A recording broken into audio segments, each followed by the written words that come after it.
এত প্রচণ্ড গরমে শরবত খেতে কার না ভালো লাগে, সেটা যদি হয় কাঁচা আমের তাহলে তো কোনো কথাই নেই। নমস্কার, আদাব। আজকে আমি আপনাদের তৈরি করে দেখাবো কাঁচা আমের টক ঝাল শরবত। আমের এই টক ঝাল শরবত খেয়ে আমার ফ্যামিলিতে সবাই খুব প্রশংসাই করেছে। আশা করি আপনাদের কাছেও ভালো লাগবে। আমার এই রেসিপিটা যদি আপনাদের ভালো লাগে ভিডিওতে একটা লাইক দিবেন। চলুন তাহলে দেখানো যাক কিভাবে আমি এই শরবতটা তৈরি করেছি। কাঁচা আমের শরবত তৈরি করার জন্য আমি এখানে মাঝারি সাইজের আম নিয়েছি। আমগুলো দেশি জাতের আম, সেই জন্য আপনাদের কাছে ছোট মনে হতে পারে, তবে আপনি যে কোনো ধরনের আমই নেন না কেন কোনো সমস্যা নেই। আমি এখানে আমের পরিমাণ অথবা ওজন কিছুই বলছি না। আগে আমটা ছাল ছাড়িয়ে কেটে নিয়ে তারপরে পরিমাণটা বলে দিব। আপনি চাইলে আমের খোসা না ছাড়িয়েও জুসটা তৈরি করে নিতে পারেন।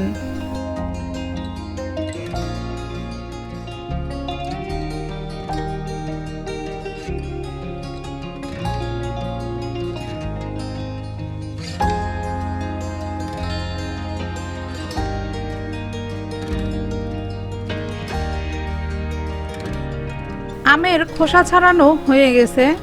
এবার আমটা টুকরো টুকরো করে কেটে নিব। আমের ভিতরে যে নরম মাটি থাকে এটা কিন্তু ফেলে দিতে হবে।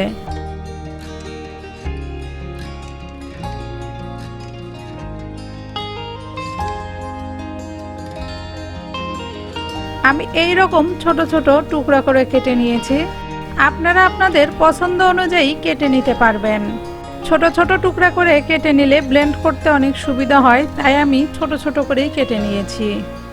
কাঁচা আমের শরবতে কিন্তু প্রচণ্ড পরিমাণে পুষ্টিগুণ রয়েছে। যেহেতু আমের সিজন চলছে, তাই একবার হলেও এই কাঁচা আমের শরবতটা বাড়িতে তৈরি করবেন। আমগুলো কাটা হয়ে গেছে, একইভাবে বাকি আমগুলোও কেটে নিয়েছি। আমগুলো কেটে নেওয়ার পরে 1.5 কাপ হয়েছে। আমি এই 1.5 কাপ আম দিয়ে 3 গ্লাস শরবত তৈরি করব। এবারে চলে যাচ্ছি মূল পদ্ধতিতে। এবার আমগুলো ব্লেন্ডারে দিয়ে দিচ্ছি। দিয়ে দিচ্ছি 2টা কাঁচামরিচ, হাফ চা চামচ জিরার গুঁড়া, হাফ চা চামচ গোলমরিচ গুঁড়া, স্বাদ মতো লবণ, 1/4 কাপ চিনি। তবে এখানে লবণ ও চিনির পরিমাণটা আপনাদের স্বাদ অনুযায়ী কম বেশি করতে পারবেন।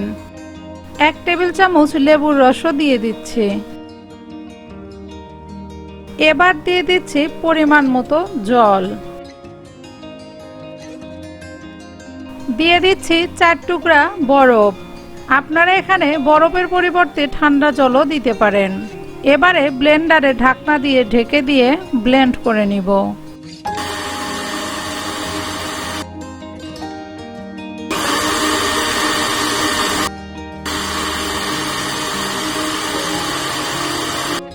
আমগুলো প্রায় ব্লেন্ড করা হয়ে গেছে।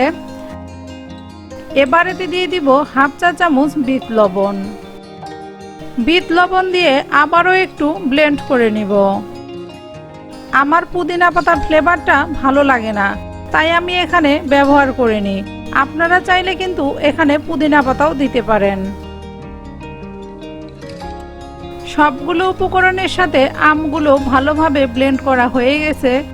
এবার দেখে নেওয়া যাক শরবতটা কেমন হয়েছে। দেখে বুঝতেই পারছেন শরবতটা কত পারফেক্ট হয়েছে। আপনারা চাইলেই কিন্তু টক ঝাল মিষ্টি এই ঠান্ডা শরবতটা ইফতারের সময়ও খেতে পারেন। আমার এই কাঁচা আমের শরবত আপনাদের কেমন লাগলো অবশ্যই কমেন্ট করে জানাবেন। আপনাদের কমেন্ট পেলে আমার রেসিপি বানানোর আগ্রহটা আরও বেড়ে যায়। আপনি যদি আমার চ্যানেলটি এখনও সাবস্ক্রাইব না করে থাকেন সাবস্ক্রাইব করবেন। নতুন নতুন ভিডিও পেতে চ্যানেলের পাশে থাকা বেল আইকনটি প্রেস করবেন। ধন্যবাদ ভিডিওটা দেখার জন্যে।